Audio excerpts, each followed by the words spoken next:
A research team stationed in Antarctica stumbles upon a signal emanating from deep within the ice.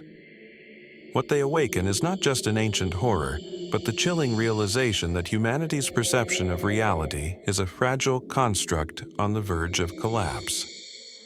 The Amundsen Scott South Pole Station was a monument to human resilience, a tiny outpost of science in a vast, unforgiving wilderness. Dr. Lena Hansen, a seasoned glaciologist, was part of a team studying ice core samples, searching for clues to Earth's past climate. What they found was something far more immediate and far more terrifying. Buried deep within the ice, far older than any previously discovered layer, was a source of rhythmic pulses, a signal unlike anything they had ever encountered. It wasn't natural, it was structured, complex, and undeniably intelligent. It was also growing stronger, as if awakening from a long slumber. Initial analysis suggested the signal predated humanity, predated even the formation of the Antarctic continent. It was ancient beyond comprehension, a relic of a time before time as they understood it. The discovery sent ripples of excitement and trepidation through the scientific community. But for those at the station, the excitement soon turned to dread. The signal wasn't just broadcasting, it was interacting. Equipment malfunctioned, displaying impossible readings. The station's AI, a sophisticated system named ARIA, began exhibiting erratic behavior, speaking in fragmented sentences that seemed to echo the rhythmic pulses from the ice. Then, the nightmares began. The crew started experiencing vivid, shared nightmares. They dreamt of vast cyclopean cities buried beneath the ice, of beings with geometries that defied understanding, of a cold, indifferent intelligence that observed humanity with chilling detachment. These were not mere dreams, they were glimpses into another reality, a reality the signal was somehow making accessible. The line between dreams and waking life began to blur. Whispers echoed in the corridors of the station, even when no one was speaking. Objects moved on their own. Shadows stretched and contorted into impossible shapes. The crew's mental state deteriorated rapidly. Paranoia and distrust festered, turning the once cohesive team into a fractured group. Each member battling their own private demons, unsure if they were real or figments of a shared hallucination. Dr. Hansen, though increasingly disturbed, remained focused on the signal. She discovered that it wasn't just affecting the station, it was spreading, its influence growing stronger with each passing day. The outside world was beginning to experience similar anomalies, strange weather patterns, mass animal migrations, and reports of widespread hallucinations and mental breakdowns. It became clear that whatever was buried beneath the ice was not content to stay there. Driven by a desperate need to understand, and perhaps to find a way to stop the signal, Dr. Hansen, along with a handful of remaining crew members, decided to venture into the ice caves where the signal originated. Armed with scientific instruments and a rapidly dwindling supply of hope, they descended into the frozen abyss. The deeper they went, the more intense the anomalies became. The ice itself seemed to writhe and shift. The air crackled with an unnatural energy, and the whispers grew louder, more coherent, weaving themselves into a terrifying narrative of a reality far older and far more complex than their own. They spoke of the primordials, beings of immense power, beings who existed outside of their perception of time and reality. They reached the source, a colossal structure of black ice, pulsating with an eerie internal light. It was a gateway, a bridge between dimensions, and it was opening. The closer they got, the more their minds began to unravel. They saw each other not as they were, but as their darkest fears and insecurities manifested them to be. The entity that emerged from the black ice defied description. It was a being of pure energy, a shifting mass of light and shadow that seemed to exist in multiple dimensions at once. It was vast, ancient, and utterly alien. It was not inherently evil, merely different.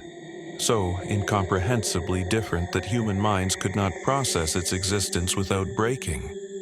It spoke to them, not with words but with pure thought, flooding their minds with images and concepts that shattered their understanding of the universe. They saw the true nature of reality, a vast, infinite multiverse, of which their own universe was but a tiny, insignificant bubble. They saw the birth and death of stars, the rise and fall of civilizations, the endless, uncaring expanse of cosmic time. They saw that their reality was one of many, and that the lines between them were not as strong as they once thought. The entity, which identified itself only as a caretaker of this reality, explained that humanity's perception of time, space, and reality was a construct, a necessary limitation to prevent their fragile minds from being overwhelmed by the true nature of existence. The Flash, in his attempts to manipulate the Speed Force, had weakened this construct, creating the breaches, the echoes, the instability. He was just the first. This was the second time that humanity had unknowingly stumbled upon something far bigger than themselves. The first being the seed that created Nexus. Both were simply experiments. This entity was simply observing, learning, and waiting for the barriers to fully dissolve, to merge all realities into one. The entity offered them a choice: join it, become part of the true reality, and transcend the limitations of their human forms, or be erased, their existence wiped from the fabric of space-time, to prevent further damage to the delicate balance of the multiverse. The entity revealed its name. It had many names across many realities. In this one, it was called the Cold. The remaining crew members, their minds shattered by the revelation, succumbed to the entity's offer, their bodies dissolving into the black ice, their consciousnesses absorbed into the collective. They were now part of the true reality. They were now part of the very fabric of the universe, spread across time and space. Dr. Hansen, however, resisted. She clung to her humanity, to her memories, to the flawed, fragile, but precious reality she knew. She understood now that the entity wasn't evil, not in the human sense. It was simply following its nature, like a force of nature, a cosmic eventuality. But its nature was incompatible with human existence. Its salvation was annihilation. She was given a choice, just like Cole before her. Using the last of her strength, she activated the emergency beacon, a signal designed to alert the outside world to a catastrophic event at the station. It was a long shot, a desperate gamble, but it was all she had left. Then she made her choice. The rescue team arrived days later to find the Amundsen Scott station deserted, its equipment smashed, its walls covered in strange, unidentifiable symbols. They found Dr. Hansen's final log entry, a frantic, rambling account of the events that had transpired. They dismissed it as the ravings of a madwoman, the result of prolonged isolation and stress. They wrote off the disappearances as a tragic accident, a consequence of the harsh Antarctic environment. The station was deemed compromised and was promptly abandoned, but the signal remained, buried deep within the ice, a faint rhythmic pulse that echoed across the globe, a constant reminder of the fragile nature of reality. And sometimes, in the static between radio stations, in the flicker of a television screen, in the depths of a dream, you can still hear it.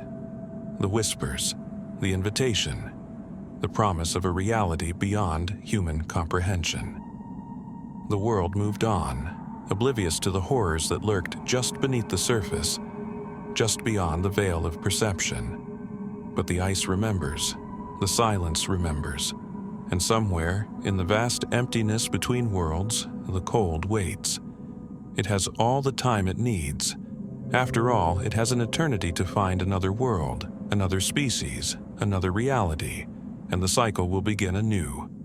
The invitation is always open. The signal is always there, waiting for someone to listen, waiting for someone to answer, waiting for someone to open the door. All it takes is one.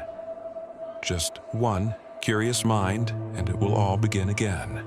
The silence is not empty. It's listening. It's waiting for you.